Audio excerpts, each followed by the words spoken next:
Que el Señor les bendiga grandemente, queridos hermanos. Un honor y un privilegio por estar junto a ustedes en este hermoso tiempo, porque el Señor todo lo utiliza para bien, para quienes lo aman.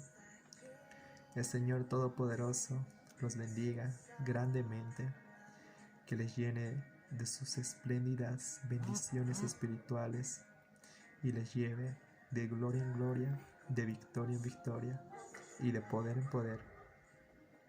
Este hermoso tiempo que el Señor nos ha regalado, que Él lo ha hecho para que nos podamos alegrar y gozar en Él.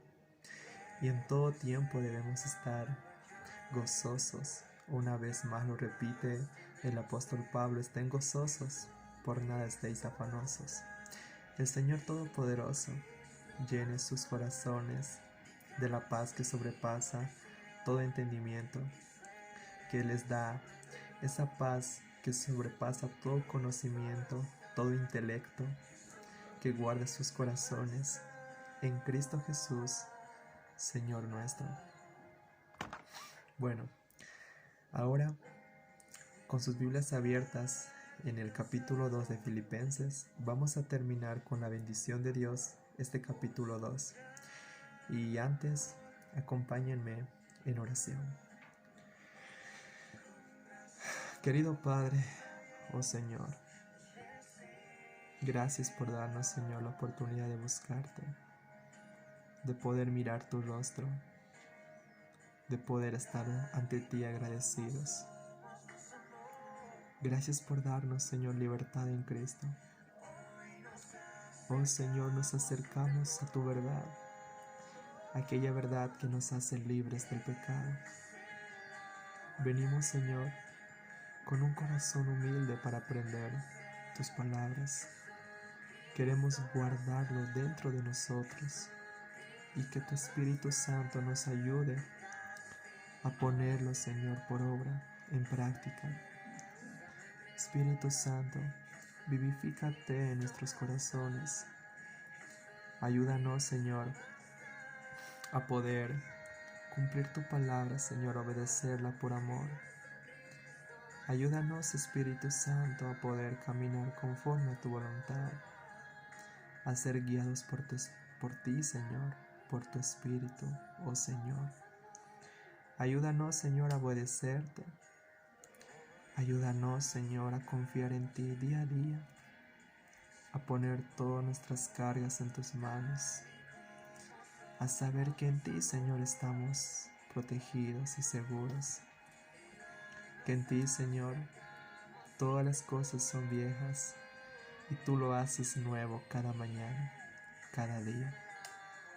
Gracias, Señor, porque así como el apóstol Pablo dice, una cosa hago, olvidando ciertamente todo lo que queda atrás, prosigo hacia la meta, al premio supremo del llamamiento.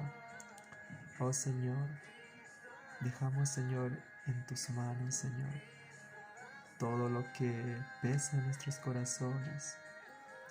Confiamos en ti, Señor, nuestros problemas, nuestros sentimientos, nuestras aflicciones, preocupaciones.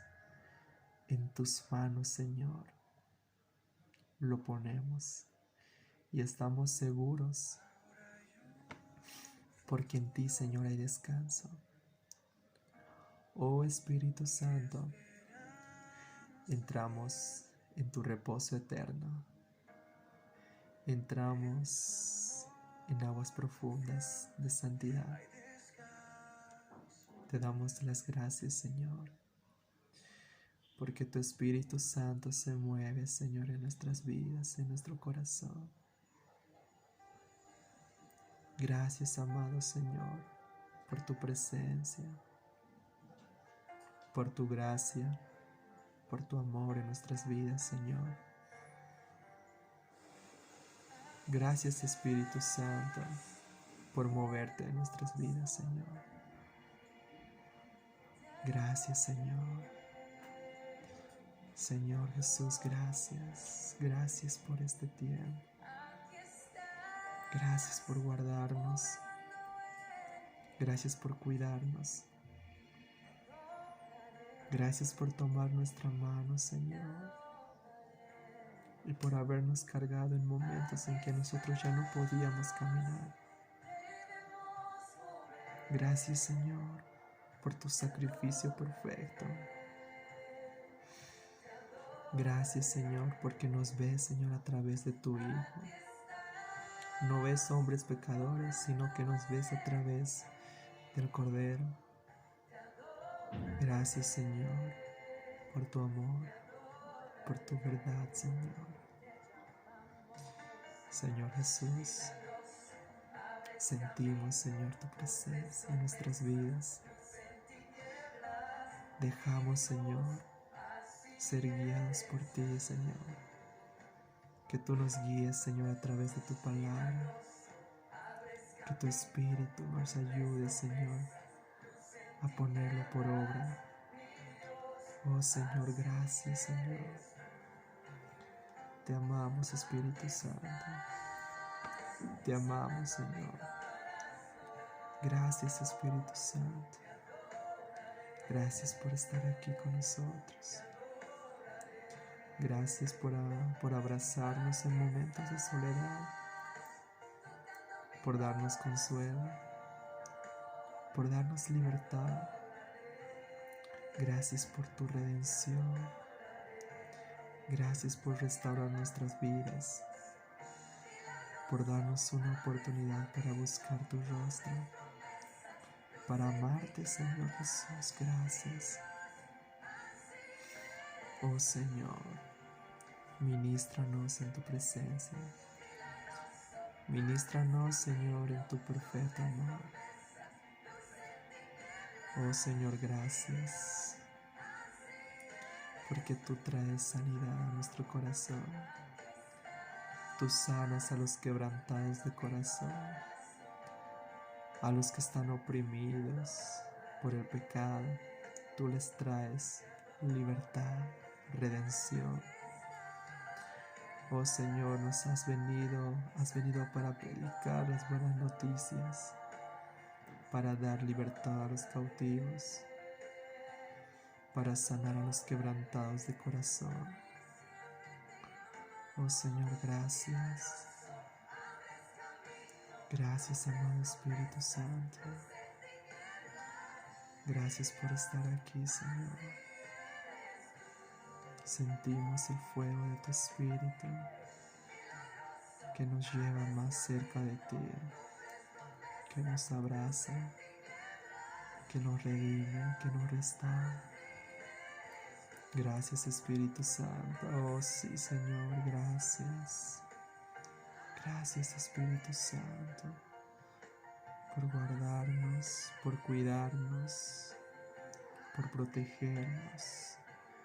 Gracias por la familia.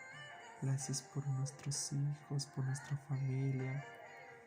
Gracias, Señor, por la persona, Señor, que ve. Gracias por sus vidas. Oh, Señor, gracias. Tu Espíritu Santo está aquí, Señor. Tu Espíritu Santo puede moverse libremente en este lugar. Oh, Espíritu Santo, muévete como tú quieras, Señor. Gracias, Espíritu Santo. Gracias, Señor. Gracias, Jesús. Oh, Señor, dirígenos, Señor. Nos rendimos a tus pies, Señor. Solo tu presencia puede darnos libertad. Solo en tu presencia nadie nos señala. Nadie, Señor, nos avergüenza. En tu presencia hay paz. En tu presencia hay perdón, Señor. En tu presencia hay una nueva oportunidad. Gracias, Espíritu Santo. Gracias. Oro todo esto en el nombre de Jesús. Amén. Bueno, vamos a continuar con Filipenses, capítulo 2, versículo 26. Y vamos a abrir nuestras Biblias y vamos a continuar. Vamos a avanzar el capítulo 2 a partir del 25 al capítulo 3, versículo 1.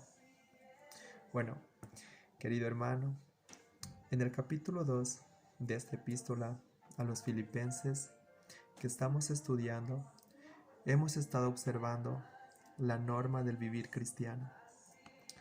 En nuestro programa anterior comentamos que Pablo quería que Timoteo fuera que les llevase a los filipenses el mensaje sobre lo que iba a ocurrirle allí en prisión. El apóstol tenía esperanzas de salir en libertad de la cárcel y tenía previsto un ministerio itinerante para su nueva etapa. Aunque este aspecto no quedó registrado en la Biblia, más adelante, cuando los cristianos fueron perseguidos por Nerón, Pablo naturalmente fue traído otra vez a la cárcel y fue ejecutado. Llegamos ahora al párrafo que nos habla sobre el sentir de Epafrodito sobre la obra de Cristo. Epafrodito era otro que tenía el sentir de Cristo. Él, Pablo y Timoteo estaban todos juntos como hermanos en Cristo, sirviendo al Señor. Recordemos que él era el pastor de la iglesia en Filipos. Notemos lo que dice en el versículo 25. Pero me pareció necesario enviaros a Epafrodito, mi hermano colaborador y compañero de lucha, a quienes vosotros enviasteis a atenderme en mis necesidades. Pablo había fundado la iglesia en Filipos, pero Epafrodito no estaba celoso de Pablo. Pablo sentía gran cariño por Epafrodito, porque éste tenía el sentir de Cristo y el apóstol podía confiar en él. Le llamó mi hermano, colaborador y compañero de lucha. Fue como si Pablo hubiera dicho: es mi compañero de lucha, él lucha conmigo, él nunca me traicionará cuando estoy lejos, nunca se pondría de parte de mis enemigos. Él se encuentra hombro con hombro conmigo en la causa de la fe. El versículo termina presentando a Epafrodito como un mensajero enviado para atender a sus necesidades. Él fue una gran ayuda práctica cuando Pablo se encontraba detenido y encadenado. Escuchemos lo que Pablo dijo aquí en el versículo 26. Él tenía gran deseo de veros a todos vosotros, y se angustió mucho porque os habías enterado de su enfermedad. Vemos que Epafrodito se enfermó, y la iglesia en Filipos le llegaron las noticias que su pastor se encontraba enfermo. Él les echaba de menos y probablemente sentía también nostalgia. Con frecuencia, entonces, cuando se enteró que la iglesia estaba lamentándose porque él estaba enfermo, sufrió una recaída, porque le hizo daño saber que se sentían tristes y afectados por su enfermedad. Estas reacciones nos muestran la hermosa relación que había entre la iglesia de Filipos y su pastor, y el amor que los miembros de la iglesia le profesaban. Hablaban muy bien de la iglesia en Filipos. Podríamos decir que en general la iglesia tenía un alto nivel espiritual porque sus líderes habían sabido ganarse la confianza y el cariño de los miembros de la congregación. Evidentemente, era una iglesia en la oración y preocupada por la extensión del Evangelio. Esta es la atmósfera que se percibe en una comunidad cuyos miembros tienen una relación personal con Dios y que se rige por el sentir, por la forma de sentir y pensar de Jesucristo. De esa manera, Dios muestra su voluntad y lleva a cabo sus propósitos, actuando libremente por su espíritu, promoviendo el crecimiento numérico y espiritual de esa congregación. Estimado hermano, hermana, cuando uno al recibir el don de salvación establece esa relación con Dios por medio del Señor Jesucristo y está dispuesto a obedecer a su Señor con la ayuda del Espíritu Santo, la paz que Él solo puede dar y que nosotros podemos lograr, y que nosotros no podemos lograr por nosotros mismos, impera en las relaciones de cada uno con su Señor y en las relaciones con todos los demás miembros del pueblo de Dios. Y Pablo continuó diciendo en el versículo 27, en verdad estuvo enfermo, a punto de morir, pero Dios tuvo misericordia de él, y no solamente de él, sino también de mí, para que no tuviera tristeza sobre tristeza.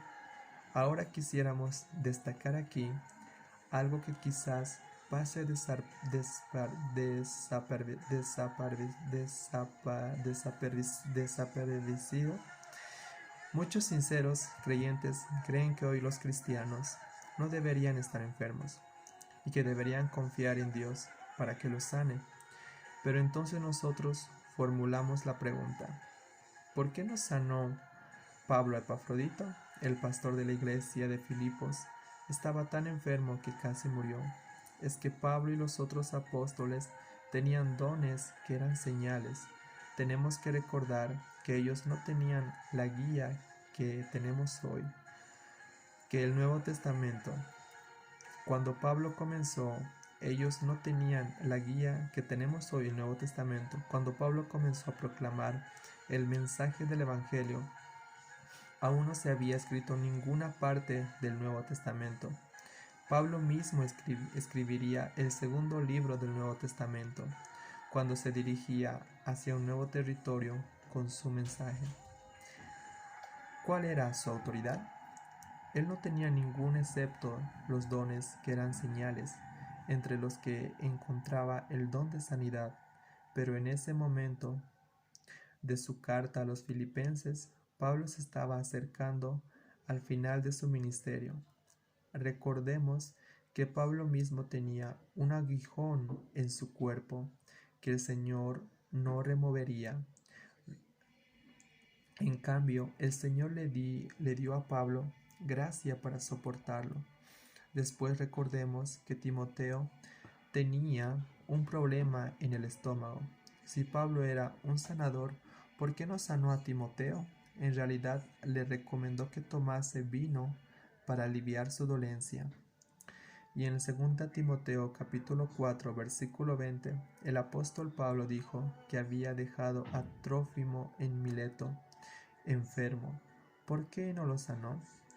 Y ahora, en el pasaje de Filipenses que estamos estudiando, el apóstol tenía con él a su joven predicador, Epafrodito, que estaba tan enfermo que casi murió, pero Pablo no lo sanó. Más bien le dio todo el mérito a Dios, diciendo que Dios tuvo misericordia de él. Su sanidad se produjo de una manera natural. Pablo convirtió esta enfermedad en un asunto de oración, y Dios oyó y contestó la oración. ¿Por qué Pablo no usó el don de sanidad? Porque quizá en esta última etapa, incluso antes de que los apóstoles desaparecieran de la escena, el énfasis se desplazaba en el gran médico divino. ¿En qué esta epístola enfatiza el sentir de Cristo? Un sentir humilde. Un predicador que sanara por la fe estaría en el centro de atención de todos. Se haría muy famoso, así que el Señor Jesucristo es el gran médico. El autor de estos estudios nos relató lo siguiente: cuando se descubrió por primera vez que tenía cáncer, recibí una gran cantidad de cartas aconsejándome que fuera a diversos predicadores que practicaban la sanidad por fe. En realidad, no fui a ninguno, excepto a un gran especialista en cáncer y al gran médico. Tuve un encuentro con él y le dije que quería vivir. Puso mi caso en sus manos y él recibiría toda la honra por lo que sucedió conmigo. Hasta aquí las palabras del profesor Magui. Por tanto, cuando el apóstol Pablo se encontraba al fin de su ministerio terrenal, no le dio ningún énfasis a la sanidad, a quien en este pasaje tenía con él a un predicador enfermo, y no ejercitó ese don de sanidad que él tenía. ¿Por qué? Porque Pablo estaba desplazando el énfasis donde debería estar, es decir, sobre la persona del Señor Jesucristo. Entonces Pablo procedió a enviar a Epafrodito de regreso a Filipos. En el versículo 28 de este capítulo 2 dijo: Así que me apresuro a enviarlo, para que al verlo de nuevo os alegréis y yo esté con menos tristeza. Pablo quería que ellos se alegraran. En realidad estaba preocupado por la iglesia en Filipos, que estaba lamentándose en vez de alegrarse. Y luego él continuó en el versículo 29 y dijo: Recibidlo pues en el Señor con todo gozo, y tened estima a los que son como él. Observamos las palabras de respeto de Pablo hacia Epafrodito y su forma de promover el respeto hacia los que colaboraban en otras tareas de la iglesia. El respeto es esencial para el ejercicio de la autoridad espiritual, y Pablo se ocupó en reforzar aquella autoridad. Deberíamos respetar a quienes están enseñando la palabra de Dios. Si esa persona tiene un don de la enseñanza que Dios está usando, tanto el don como el individuo deben ser respetados. Nuestra atención tendría que estar centrada en la palabra de Dios, porque esa palabra nos revela a Cristo y el sentir de Cristo. Continuemos leyendo el versículo 30. Porque por la obra de Cristo estuvo próximo a la muerte, exponiendo su vida para suplir lo que os falta en vuestro servicio. Por mí, Epafrodito estaba haciendo la obra de Cristo. Él necesitaba tener el sentir de Cristo para llevar a cabo esa tarea. Parece que leer la historia de estos hombres nos hace sentir escalofríos. Estaban viviendo el primer siglo en la época del Imperio Romano. El imperio de César Augusto se lanzó a conquistar el mundo. La ley romana se impuso por todas partes. No se mostraba compasión para nadie, sino que imperaba la ley y el orden. En aquellos tiempos no había un poder que pudiera protestar contra Roma. Entonces un día surgieron Pablo, el apóstol, y aquellos que tenían con él un mismo sentir. Ellos predicaron un evangelio en una cruz romana. Había provisto gracia para la humanidad, y aquellos días multitudes se volvieron a Cristo. Observemos por unos momentos a aquel hombre pequeño, Pablo el apóstol, encadenado a un soldado romano. ¿Qué estaba haciendo? Bueno, estaba dando su testimonio de Cristo y se estaba alegrando en el Señor. Tenía el sentir de Cristo. También vemos a un apuesto joven Timoteo caminando por aquella ciudad pagana. ¿Usted ha dicho alguna vez que no puede vivir para Cristo en una sociedad pagana o atea? Mira a Timoteo. Él lo hizo muy bien. Él tenía el sentir de Cristo y después se dirigió dirigió mi mirada hacia Epafrodito, un pastor fiel allá en la ciudad de Filipos, que era una colina romana, pero también una ciudad pagana. Epafrodito también tenía ese sentir de Cristo. Ahora, dirijamos la mirada hacia nosotros mismos y digamos que esta no es hora de ofrecer excusas.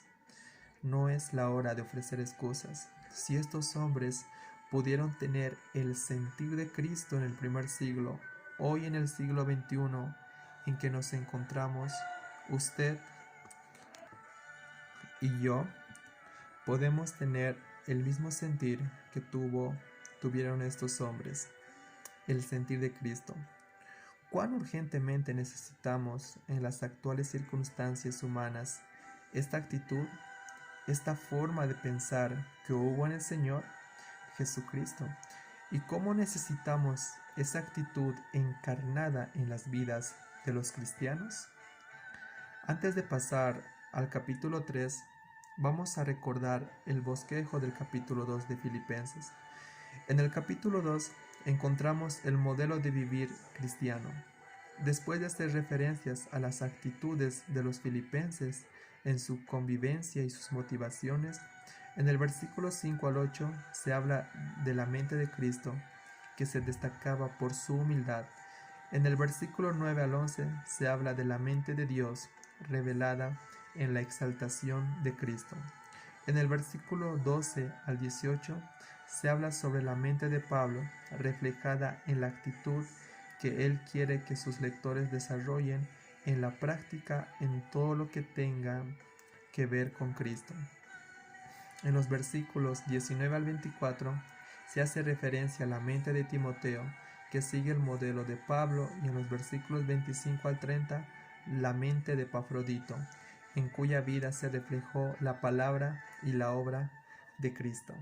Bueno, llegamos ahora a Filipenses capítulo 3, versículo 1. Aquí tenemos el premio para vivir. Aquí tenemos realmente el regalo para el vivir cristiano. Ya hemos visto la filosofía del vivir cristiano, expresada en las siguientes palabras del apóstol: porque para mí el vivir es Cristo y el morir es ganancia. Hemos visto también la norma para el vivir cristiano, expresada en las palabras: haya pues en vosotros este sentir que hubo también en Cristo Jesús. Y ahora tenemos aquí el premio para el vivir cristiano, resumido en lo siguiente: testimonio de Pablo. Prosigo a la meta, al premio del supremo llamamiento de Dios en Cristo Jesús. En el capítulo 3, en el versículo 1 al 9, vemos cómo Pablo cambia sus esquemas de vida del pasado. En los versículos 10 al 19, vemos cómo cambió sus propósitos para el presente, y en los versículos 20 y 21, cómo cambió su esperanza para el futuro. Pablo creía que Dios iba a establecer su reino en la tierra. Nunca cambió su punto de vista al respecto, pero sí vio que había una hermosa esperanza para los creyentes en Cristo, tanto judíos como no judíos. Él nunca cambió eso, pero él vio que existía una esperanza maravillosa para los creyentes del día de hoy en Cristo, para los judíos y los gentiles, el cuerpo de creyentes que se haría realidad cuando Cristo viniera a recoger a los suyos. Leamos ahora el versículo 1 de este capítulo 3 de Filipenses, que comienza a explicarnos cómo Pablo cambió los esquemas de la vida de su pasado. Por lo demás, hermanos, alegraos en el Señor. Para mí no es molestia el escribiros las mismas cosas, y para vosotros es útil. Aquí comenzó diciendo, por lo tanto, hermanos, dando la impresión de que estaba llegando a la conclusión de su epístola. Aparentemente, él se estaba aproximando al fin de su epístola a los filipenses. Debió haber tenido la intención de que esta fuera una breve carta de agradecimiento para los creyentes de Filipos. Pero estamos en la mitad de la carta, así que obviamente el Espíritu de Dios le impulsó a continuar escribiendo. El mensaje final del apóstol iba a ser: alegraos en el Señor. Creo que si el apóstol estuviera entre nosotros, este aún continuaría siendo su mensaje final. Él ha mostrado cómo 3 hombres, Pablo, Timoteo y Epafrodito, todos ellos tenían el sentir de Cristo. Eran capaces de alegrarse incluso en la enfermedad y en la cárcel. La primera iglesia cristiana pudo alegrarse en medio de los fuegos de la persecución. Además, Pablo estaba diciendo que para él el escribir esta carta no había constituido ninguna carga. No tenía ese peso sobre su corazón como lo había tenido cuando escribió a los Gálatas y a los Corintios. Los filipenses habían sido para él motivo de gran alegría. En ese momento quería que ellos también se alegraran. Observemos que se trata realmente de un mandato: alegraos en el Señor. Continuó diciendo el apóstol: para mí no es molestia escribiros las mismas cosas, y para vosotros es útil. Era útil para escribirles a los filipenses. Ellos eran maduros espiritualmente, tenían un gran sentimiento de cariño por Pablo y él por ellos. Se sentían muy cercano a ellos. Por ello les dijo que no era ninguna molestia para él escribirles, y para el apóstol era provechoso comunicarse con ellos, porque sabía que le entenderían bien. Resulta interesante pensar que el mandato "alégrense" que Pablo dirigió a los filipenses se dirigió a cristianos, a creyentes, aquellos que ya tienen una relación espiritual con Dios por medio del Señor Jesucristo. Ya hemos indicado en varias ocasiones que cuando una persona recibe al Señor Jesucristo como su Salvador, el Espíritu viene a morar en ella. Después el amor, primer fruto, el segundo fruto del Espíritu que aparece en la lista del apóstol Pablo, incluye en Gálatas capítulo 5, versículos 22 y 23, es precisamente la alegría. Es una alegría profunda, interior, no necesariamente relacionada con las circunstancias externas. En realidad, esta alegría puede estar presente en el cristiano en las circunstancias adversas de la vida, en las cuales, aunque no se pueda exteriorizar, está allí presente como una garantía de que el cristiano no hace decaer dominado por la desesperación.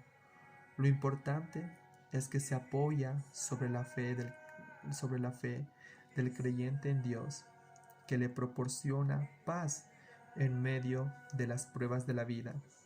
Esta alegría descansa, pues es una firme fe en las promesas que Dios ha hecho en la totalidad de las Sagradas Escrituras, sabiendo que cada prueba o situación de dolor, Dios producirá un fruto abundante de bendición. Por ello, estimado hermano y hermana, terminamos deseándole que puede usted disfrutar algún día de estas experiencias que nos transforman día a día por la obra del Espíritu Santo, porque tanto en los días brillantes como en los oscuros de la vida, sigue vigente aquella afirmación del apóstol Pablo en Romanos capítulo 8, versículo 28. Sabemos que para los que aman a Dios, todas las cosas cooperan para bien. En el nombre de Jesús. Amén. Todo lo que el Señor está haciendo es para que pueda tener el sentir de Cristo. Cuando usted recibe al Señor y el Espíritu Santo viene a habitar en su corazón, el primer fruto del Espíritu es el amor. El segundo fruto del Espíritu es la alegría, el gozo. Y si usted no conoce a Cristo, es el tiempo propicio. He aquí el día de la salvación. El Señor Jesucristo está tocando la puerta de su corazón.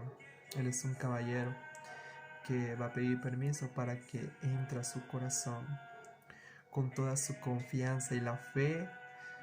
Este es el tiempo exacto donde el Señor ha señalado para que pueda volverse a Él con su corazón,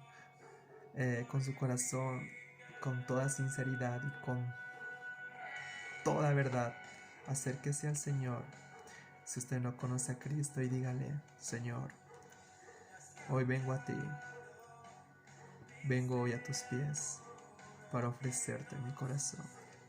Hoy creo completamente en tu muerte, en tu sepultura, en tu resurrección. Y creo con todo mi corazón que ahora estás vivo.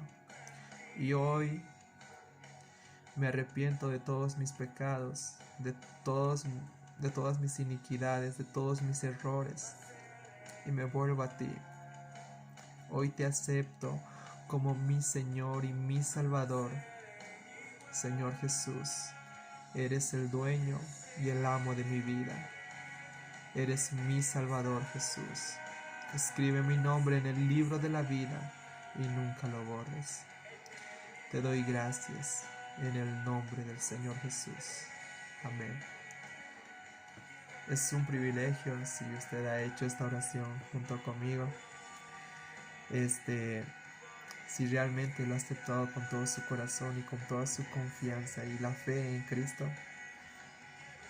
puede estar seguro que el Señor va a tomar su corazón y lo va a llenar de gozo y alegría. Lo va a llenar de la fe, de la esperanza en Cristo. El Señor está ahora obrando en su corazón. Ahora es un hijo de Dios. Usted ha vuelto a nacer de nuevo, a nacer en el Espíritu. Y si usted se ha alejado de Dios, el Señor lo espera con sus brazos. Usted conoce el camino. No importa cuánto se ha alejado, cuán lejos está del Señor, el Señor lo ama y no se ha olvidado de usted. Lo tiene esculpido en su mano y lo está viendo. Está su retrato en su mano y día a día lo ve. El Señor está en su corazón. Vuelva al Señor con todo su corazón y el Señor va a derramar de su presencia tiempos de refrigerio. Y los que continúan caminando, miren al Señor para fortalecerse. Sigan caminando en las promesas, declarando con fe las promesas de Dios, orando en todo tiempo, con toda acción y súplica y ruego, alabando en todo tiempo. Alégrense, gozaos, otra vez digo, gócense en el Señor, alégrense en el Señor.